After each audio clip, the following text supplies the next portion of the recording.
Hey everyone, welcome back to Corporate Decoder, the place where we dig into the nitty-gritty of company reports so you don't have to. Today we are decoding a current report from Premier Air Charter Holdings Incorporated.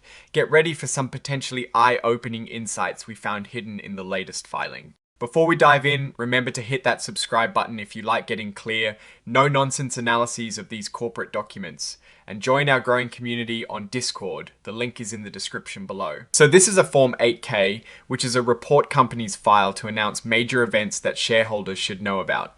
Think of it as a special bulletin. The main event here is that back on October 9th, 2025, Premier Air Charter Holdings put out a press release about their financial results. This filing simply attaches that press release for everyone to see. Now, this press release is where the real meat is. It tells us how the company did financially up to September 30th, 2025. While the filing itself is pretty procedural, the press release it references is what normally contains the juicy financial details. However, this specific filing is very brief and mainly just points to the press release as Exhibit 99.1. This means we will focus our analysis on what is typically in such a press release, using this filing as our starting point. Typically, these reports detail the company's financial performance, including revenue, profits, and other key metrics. They also might discuss their ongoing business strategies or any significant upcoming developments. For a company like Premier Air Charter Holdings Incorporated, we'd be looking to see how their charter services are performing. Are more people flying privately? Are they expanding their fleet or their routes? Are there any new partnerships or major contracts that are boosting their business? The company is based in Nevada and its principal executive office is located in Carlsbad, California. They are in the air charter business, so naturally we'd want to understand how well that business is doing. When companies release these financial results, they're usually looking at metrics like revenue, which is the total money they brought in from sales. They also report net income or profit, which is what is left after they pay all their expenses. For an air charter company, revenue would come from flight bookings and related services.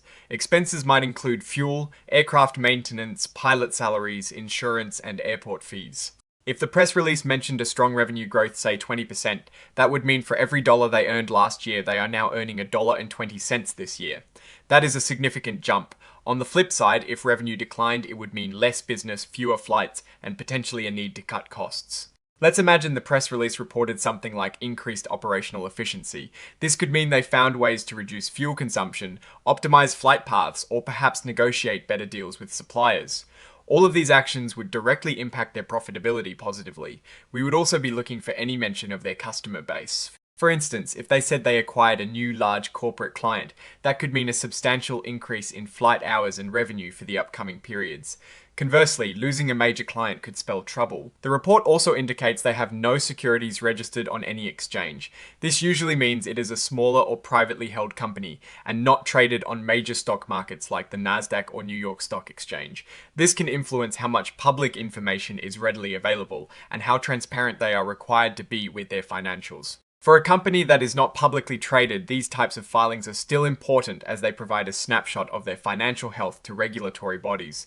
However, the granular detail you might see in a quarterly earnings report from a large publicly traded company might be less prevalent here. Considering the focus of this filing is the financial results from the press release, we'd typically expect to see year-over-year comparisons. For example, they might state that their revenue for the period ended September 30th, 2025 was X million dollars compared to Y million dollars for the same period last year. The difference between X and Y would tell us if they are growing, shrinking, or staying flat. Another critical number is profit margin. This shows how much profit they make for every dollar of revenue. A high profit margin is good, indicating the company is efficient and has pricing power. A low or declining profit margin could suggest they are facing rising costs or intense competition. In the absence of the actual press release text, we can infer the purpose is to convey these financial results to the public and the SEC. It is the company's way of communicating performance. One potential signal of strength could be if the company reported investments in new aircraft or technology. This would suggest they are looking to the future, aiming to improve their service or expand their capacity, which is a confidence-inspiring move for shareholders and clients alike. If the press release highlighted any new regulations or challenges within the aviation industry, it would be important to note those as potential risks. For example, changes in air traffic control rules, new environmental regulations for aircraft, or even global economic downturns and their impact on travel demand can all affect an air charter business. The report is signed by Sandra J. DeCocco-Bonner, the Chief Executive Officer. This confirms the information is officially sanctioned by the company. S leadership as the CEO. Her signature lends weight to the accuracy and authenticity of the disclosed information. Looking at the broader picture for Premier Air Charter Holdings Incorporated, and assuming this report indicates positive financial performance, it would suggest they are navigating the aviation landscape effectively.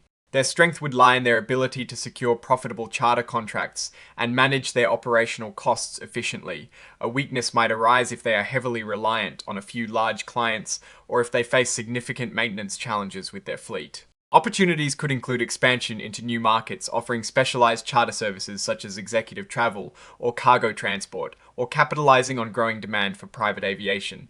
Risks are always present in the airline industry, including fuel price volatility, economic slowdowns, and intense competition from other charter services. In conclusion, while this particular Form 8K is quite brief, serving primarily as a notification that financial results have been released, the underlying press release is the critical document. Based on the typical content of such releases, the company's financial health, operational efficiency, and strategic direction would be the key takeaways. Without the direct financial figures from the press release, it is hard to give a definitive assessment, but the filing itself signals that Premier Air Charter Holdings Incorporated is actively communicating its performance.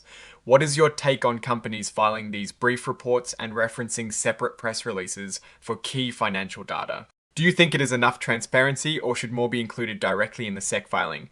Let us know your thoughts in the comments. If you found this breakdown helpful, please hit that like button and subscribe for more. And as always, join the conversation on our Discord server linked in the description. Thanks for watching, and I'll see you in the next one.